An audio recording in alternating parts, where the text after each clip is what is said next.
You're watching Cheche live on Citizen TV. Today's guest is the Deputy Director of Police Reforms, Kingo'ri Mwangi. Now, we know that during the last elections, one of the shortcomings was that we didn't have a security plan. So do we have one going forward, looking ahead to next year's elections? What we started by developing the media plan. Then we've asked those, we've sent to the provincial police officers, who then, one of them we do it is this: each and every polling station we possession 2 officers. So we've told the OSPDs to prepare and on the basis of the list IBC receivers, and then we've told them to develop scenarios. Let's say, like, say there is violence. So the officers you are deploying there, you cannot use them there. So people are not able to come from their homes to come and vote. What do you do about it?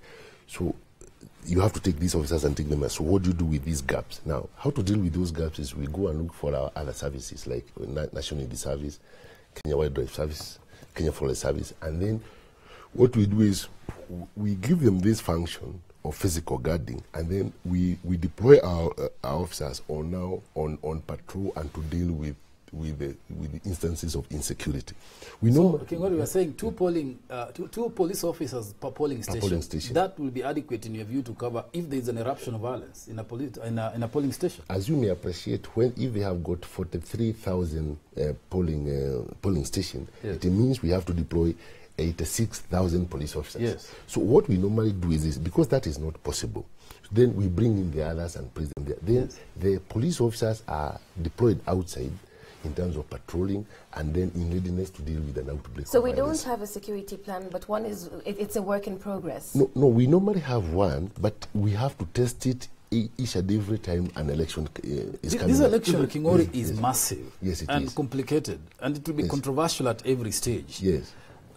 We need to be practical here. Yeah, but you know, is there an admission on your part that you are you have inadequate personnel to cover this work? No. Or not? No. Let me say this: whether you elect one person or you elect 6 candidates, the polling station remains the same. So the number of candidates does not increase the number of officers. No, it increases the risk at that police station because you have more candidates, more people discontented or happy with the situation. Yeah, the main challenge is usually not at the polling station. It is how to facilitate my mother to come from home, cast her ballot and go back home.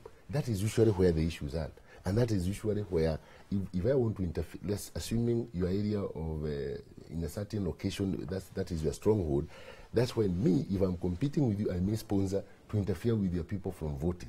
And that, now those are the ones we do. So you think you'll have the capacity? Yes, we have the capacity. My view, which might be wrong, is that I think the Kenya Defence Forces need to be deployed to help on that particular election alone, to add more capacity to for security, safety. No. In terms of planning, election, you are talking about the polling day. But we are planning right from legislation to campaigning period, to the peaceful ballot, then up to the counting, and having those resources escorting to the National Tallying Center, and then the national announcement. Let me go back to 2007. Yes. A number of APs were used. Yes. Some of them were killed. Yes. Used to do whatever I don't know. They were put in buses and taken places. Yes. The allegation was that they were supposed to protect the fraudulent vote. Yes. Is that what you? What's your take on that? I don't wish to comment on that.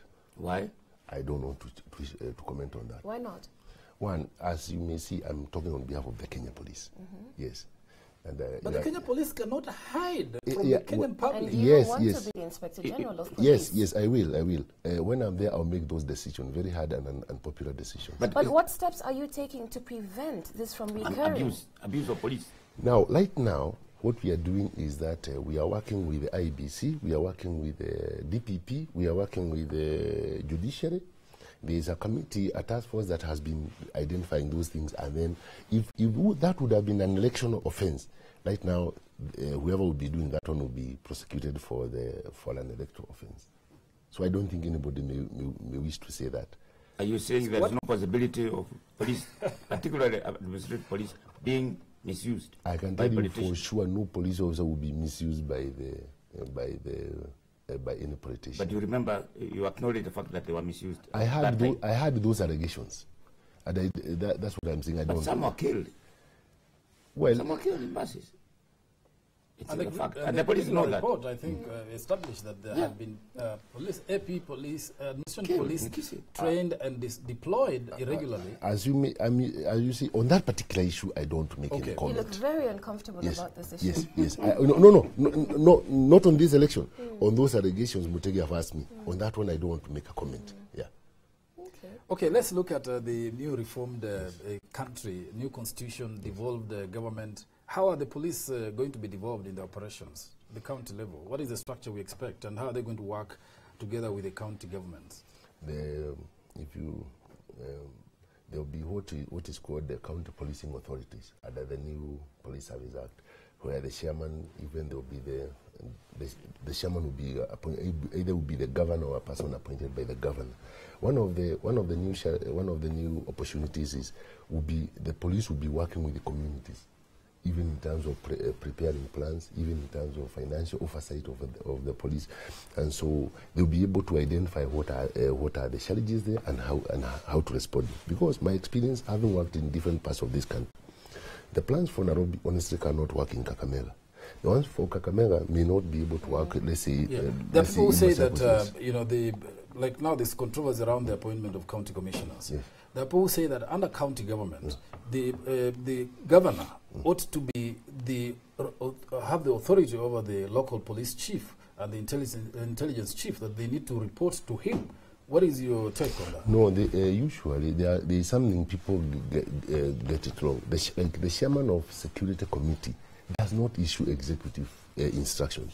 What happens is you call a meeting, you discuss around what are the challenges, and then you agree on the most appropriate plans. For example, currently, there are certain security situations that may come up, and most PD or the in-charge AP may not be able to address, because he cannot call for a public baraza, but the district commissioner can call a public baraza, call the politicians, and have a discussion, and instead of a situation escalating, it will come down, such that instead of me having to deploy more officers, I may actually... Agreed, Kingo'ri. But under that setup, the governor is going to be responsible for this, the county, because he is elected. Yes. How will he enforce law and order? Because if there is insecurity, the governor will suffer. He will not say the police and go to the national level. So what should be the relationship between the county administration and the security agencies, in your view? One, the constitution is very clear. The security matters are not one of the areas of the government. Yes, local government. But the police officer, they know they must work very closely with the local leadership. Now the governor being there, I look at it in terms of opportunity. If a governor knows, let's say in County X, there are no enough resources and insecurity is going up and affecting his people, I think this governor would quickly devote some resources towards security, because security is not just that carrying of the gun. Like you see what happened in New York. That is a security situation. Right. I saw even some what they call fast responders even now evacuating patients from hospital to the other one. So when it comes to security, let's not reduce it to somebody committing a crime and another one threatening the other one. Food, like for example, shortage of food may in itself cause insecurity. Like there are places where too much rain in itself, like in Western, in Busia, too much rain creates an insecurity problem. And so you can look at the opportunity the governor is going to provide, such that I may evacuate people, he may help me to feed them. Currently, I may not have those arrangements. Okay, I'll take you back to where we started, the reforms, because several, I believe the police officers have texted in complaining about the conditions, but also taking issue with you, claiming that no reforms are actually being seen, felt, being carried out. Well, one of, like the issues you had raised earlier, with the police reform implementation. Okay, I asked you a specific question earlier, and you told me about their pay hikes, which should have been effected 2 years ago, and you said something about them being on the table. Several other people are asking about that, and they say there are no discussions underway at the moment. So can you address that again? Yes, I'm aware. In fact, we ourselves, we went and talked to the commissioner, because we had gone around sensitizing officers and told them about these salary freezes. Even you remember the assistant minister had publicly said about it. But I think due to competing interests at the treasury, they were not able to meet. But I'm aware the commissioner of police has been discussing a lot together with the Treasury and the OP, and they have been impressed that they must pay this salary to the police officers. So me, I will tell my colleagues, I think we are as concerned, or rather the Commissioner is as concerned as them. Actually, it is very embarrassing. You know, for example, even some of the issues of welfare. You had this officer who shot and killed his wife and daughter in Kakamega.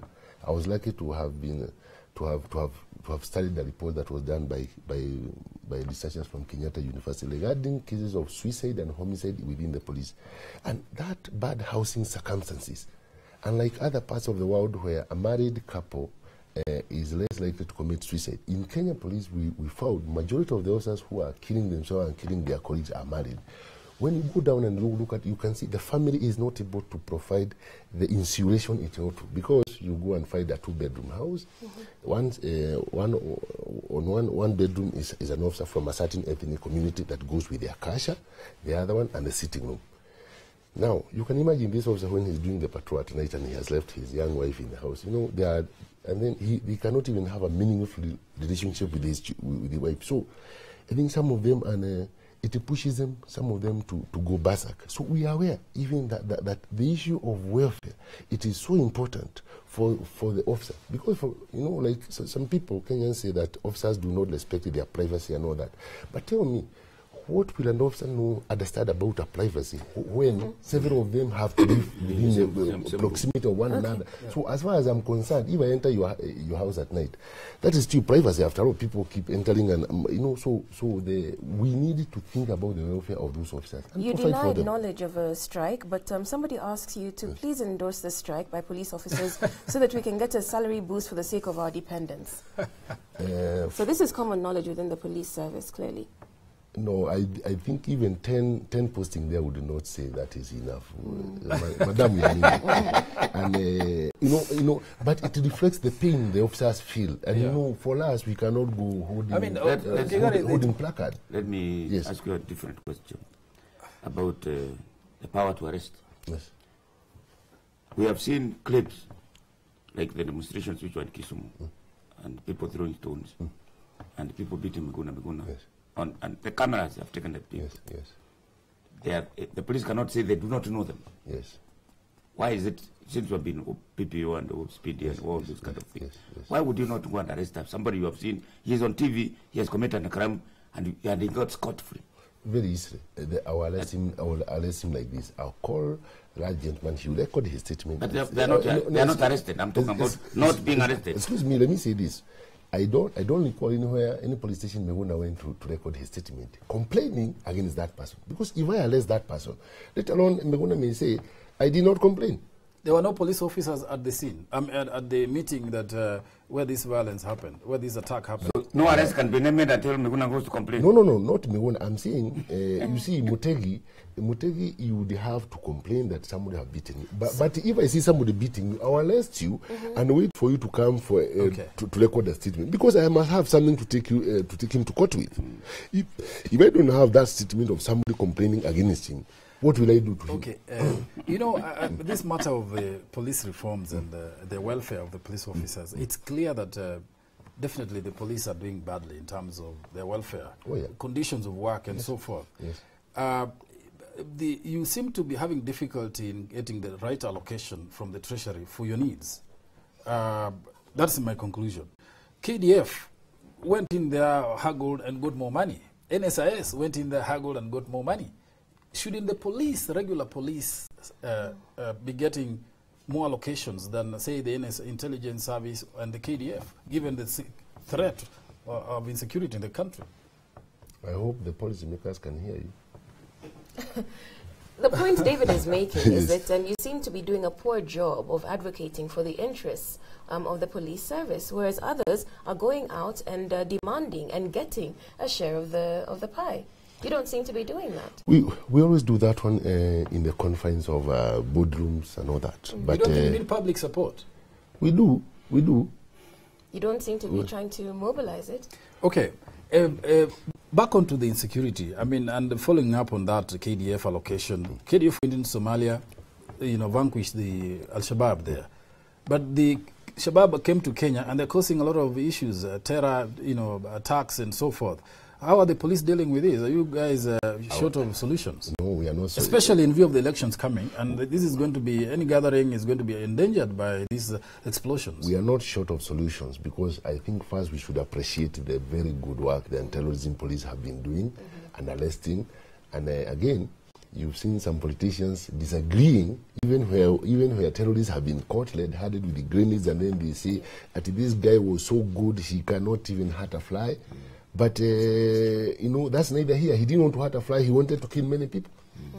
I mean, you saw our officer responding to, you know, we arrest a terrorist in Chagamu. We go with him to investigate Rikoni. You knock the door. The person throws a grenade at our officers. And they still... So I think our officers are doing very well. It is good that you and the others are appreciating the enormous challenge that is offered by these Al-Shabaab coming to Kenya. They are called Wafulas, Kamaus, and Omondis.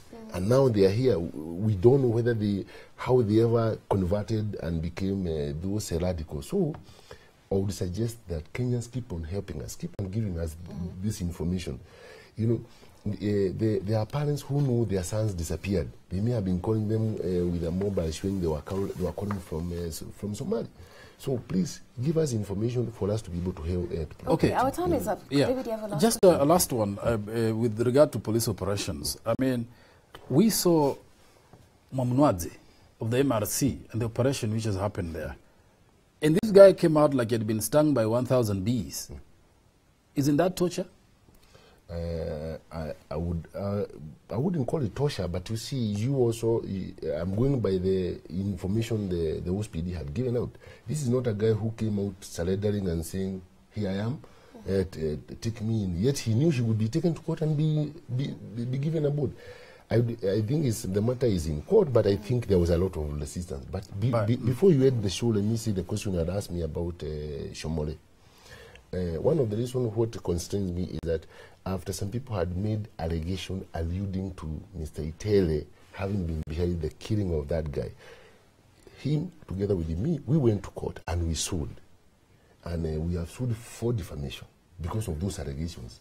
So the matter is in court at the moment. So the matter is in court, and people should not think that we are running away from discussing them. Yes. So how long then, finally, how long but why don't you just respond to the report as published by KTN? Why don't you just respond? Why go to court to gag them? We did not go to court to gag them. You didn't give your version of the story. No, you went to court. We saw there was malice. One, the journalists who carried that story, I have their cell phone numbers, they have mine, we've been communicating for long, including my other colleagues. They never even called. Basic etiquette of journalism. Give the other side of the story. Why didn't they even ask? What about, I wanted to ask about police corruption, petty corruption. Petty corruption it is rampant. It is rampant. When in 2002, people were arresting policemen who were... Yes. But today, we've appreciated it, and within the Article 244 of the which lists functions of the National Police Service, prevention of corruption is one of them. Now, if you look at the National Police Service Act, there is internal affairs. Internal affairs, this will be an internal organization that will be investigating, because when police investigate or rather squeal on themselves, they are more effective than when you are coming from outside. Okay. We know where our officers are able to bear the Okay, I'm being asked to wrap up the show. How long, though, before we get a police service that students in universities want to join, as opposed to this force that we have, which everybody seems to run away from? We hope very soon, while keeping in mind that we have so many who have been joining us. So they've already started joining. Okay. Yeah. Okay. Thank you very much. That's all we have time for on Cheche this week. Our thanks to the Deputy Director of Police Reforms, Kingo'ri Mwangi. Our thanks also to panelists, Wotegi Njau and David Makali. I'm Udwa Kamimo. Enjoy the rest of your week.